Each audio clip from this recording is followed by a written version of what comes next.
Plants need water? The same reasons for which humans need water. Water constitutes a major part of the plant body. This water helps plants to transport the nutrients in their body and is quite important for the growth of the plant. How do plants get their water? The roots help the plant absorb the water from the soil. It indicates that moist soil would mean a continuous supply of water to plants. Do you know that the plants need water right from their germination? Have you heard people say that the seeds will wither away if there is no water?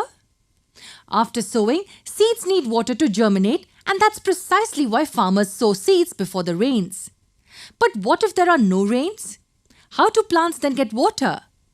Irrigation is the solution to this problem. The supply of water to crops at specific intervals is known as irrigation. We need to understand that plants need water more than anything else. Water acts as a shield against the extremities of nature like frost or hot currents. No doubt, water is of foremost importance to the crop. That is why we will study irrigation as a process of production. Do you know what irrigation depends on? Can you guess? Yes, it depends on the soil type. And what, according to you, will the frequency of irrigation depend on? Can you guess? Yes, it does depend on the season. During summer, soil is devoid of moisture. This is because the heat leads to a higher rate of evaporation. That is why we need to irrigate the fields frequently during the summer months. During the monsoons, there is a little need for irrigation. Now let us look at the sources of irrigation. What are the sources of irrigation? Ponds, wells, lakes, dams, rivers are various water bodies that help supply water for irrigation. However, the methods of irrigation have changed over the years. In irrigation, water is lifted from water bodies and then carried to the fields. In the traditional method, who do you think does the work of lifting the water? It's the cattle or humans who lift water from these sources. These methods were inexpensive for the farmers but were not quite efficient. Let us take a quick look at a few traditional methods of irrigation first. We will look at the moat or pulley system, a chain pump, dhekli and rahat, which is a lever system. The first system is where water is pulled out of water source with the help of a pulley. The pulley can be moved in several ways to then carry the bucket of water to different places in the field.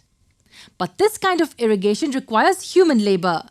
There is also another problem of uneven distribution of water. Thus, this type of irrigation is less efficient. What about the next type? A chain pump? This is an interesting method. A bucket is tied to a wheel and this wheel is pulled by a chain. This wheel is placed above a water body. The wheel, when it turns, lets water to be collected inside the bucket. This bucket then pours the water out when it comes onto the top. Water then flows into the field in the man-made canal-like system. Here as well, human labor may be required to pull the chain. What about the dhekli? This system of irrigation requires two people or a load needs to be kept attached to the log. Which log? Can you see that V-shaped log is fixed to the ground in an erect manner? Now there is another log that is placed between its forked branch. This log has a bucket attached to one end. When the log is moved, it helps lower the bucket and get a bucket full of water from the well. This water is then dropped into a narrow canal-like system that waters the fields. This method leads to wastage of water. Now what about the last system? The rahat system? This is a 1,300-year-old method of irrigation which now is almost extinct. This one requires two wheels. One wheel is attached with several buckets all around its circumference and is placed halfway inside the water body. The other is placed on the ground with a rod attached to it.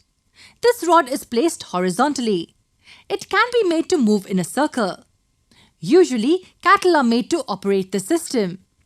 Humans do it at times too. When the rod is moved in a circular manner, it rotates the two wheels in turn. The wheel, which is inside the water body, collects water into the buckets and deposits it onto the surface. Canal-like systems then carry the water to different parts of the field.